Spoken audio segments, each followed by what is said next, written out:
السلام علیکم دوستانو، امید لرم چې روغ جوړ به یې. دوستانو، د غیرت په نوم د قتلونو او وژنو په باره کې به تاسو ډیر خبرونه اوریدلی وي او داسې واقعې به مو په خپلو سترګو هم لیدلی وي. خو نن چې زه تاسو سره کومه واقعه شریکوم دا د یو داسې ځوان په باره کې ده چې ښځې ته یې د ساتیرۍ لپاره د موبایل او فیسبوک، انټرنیټ وغیره اجازه ورکړې وه او هغې به ځان لپاره کور ته یو ځوان راوستو چې اخر دواړه په بدکارۍ ونیول شول. خو انجام یې څه شو؟ ویډیو تر اخره وګورئ. د دې دردونکې ویډیو شروع کېدو نه وړاندې دا ویډیو لایک کړئ او زموږ چینل هم سبسکرایب کړئ چې په آینده کې د خان کلیک هره معلوماتي او په زړه پورې ویډیو تاسو ته په اسانۍ در ورسیږي. دوستانو، دا واقعه د یو ډیر ښه تعلیم یافته ځوان او یو تعلیم یافته ښځې ده چې دواړو په خپل منځ کې واده وکړو. هلک په ښار کې په یو بینک کې نوکري کوله، نو دې وجې نه یې ښځه هم ځان سره ښار ته بوتله او هلته په یو ښکلي کور کې په کرۍ باندې اوسېدل. وخت تېرېدو جینۍ خپل خاوند ته وویل چې زه یوازې یم، که ته به د نه ګڼې ما ته هم ځان سره په خپل بینک کې نوکري پیدا کړه، ځکه تعلیم مې هم کړی دی او هسې هم په کور کې یوازې تنګېږم.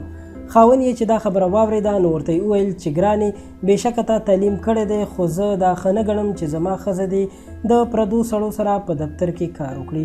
زه غواړم چې ته په حیا او پرده کې خپل کور کې ژوند تېروې.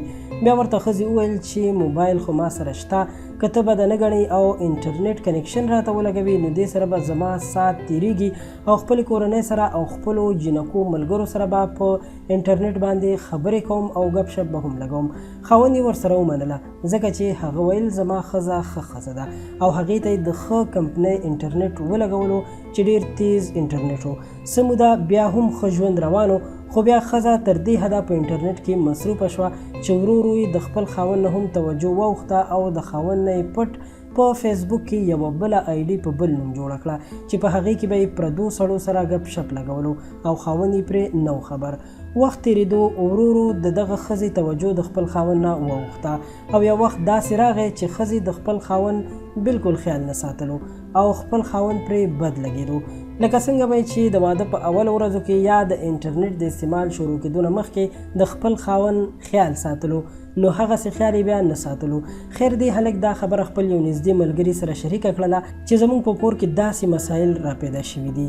هغه ورته وویل چې ته دې د ښځې اندازه واخله، که هغه ډیر زیات انټرنیټ استعمالوي نو کېدای شي هغې بل چا سره ګپ شپ جوړ کړی وي. دا سړی نور هم شکي شو، دا خبره یې ذهن ته پرېوته. کور ته چې راغی نو د تېرې هفتې د سی سی ټي وي کیمرې ټول ریکارډ یې راوسپړدلو چې په ویډیو کې ولیدل چې د ده د ډیوټۍ ته د تلو نه پس یو ځوان هلک د دوی کور ته راځي او کله چې د دې سړي د راتلو وخت شي، یعنې د ډیوټۍ د ختمېدو نه پس چې کله دا کور ته راځي نو دغه ځوان د دوی د کور نه ووځي. سړي زړه ته غم واچوه خو هېڅ چاته یې حال ونه ویلو. بله ورځ د دفتر نه په وخت راووتو. کله چې کور ته راورسېدو نو د کور ټلۍ یې ونه وهله او په خپله چابي یې د کور دروازه خلاصه کړه. کور ته غلی ورننوتو چې د خوب په کمره کې خپله ښځه همغه ځوان سره پرته ولیده چې ناروا کار یې کولو. کله چې سړي دوی دواړه ولیدل صبر ترې ونه شو او سړي چاقو راوویستو، هلک یې په سر ووهو او بیا د هغې نه وروسته په مرۍ ورته چاقو راښکو. ورسره یې ښځه هم همدغسې په چاړه باندې څو ګوزاره ووهله چې دواړه په همغه ځای باندې مړه شول. خبره تر دې ځایه پاتې نه شوه، بلکې دغه ځوان هم حکومت ونیو، جیل ته یې ولېږو او بیا یې ورته د وژلو په تورونو کې د مرګ سزا واوروله. د حد نه زیات د سوشل میډیا استعمال او بیا غلط استعمال 3 کورونه په غم کېنول او 3 خلک یې ووژل. موږ تاسو له هم پکار دی چې د انټرنیټ استعمال کې ډېر احتیاط وکړو او موږ بار بار وایو چې د خپل کور ماشومان او ښځې د انټرنیټ نه لرې وساتئ، ځکه چې دا د بې حیایۍ او د کور د بربادۍ جرړه ده. امید لرم چې ویډیو به مو خوښه شوې وي، تاسو به ترې څه زده کړه کړې وي. که غواړئ چې په آینده کې له همدغسې ښایسته معلوماتي او په زړه پورې ویډیوګانو خبر وساتل شئ نو زموږ چینل خان کلیک همدا اوس سبسکرایب کړئ. ورسره خوا کې د بیل نشان هم وهئ چې په آینده کې زموږ هره نوې راتلونکې ویډیو تاسو ته په وخت در ورسیږي. تر بلې ویډیو راته اجازت راکړئ. په لوی الله مو سپارم. د خدای په امان خوشحاله اوسئ.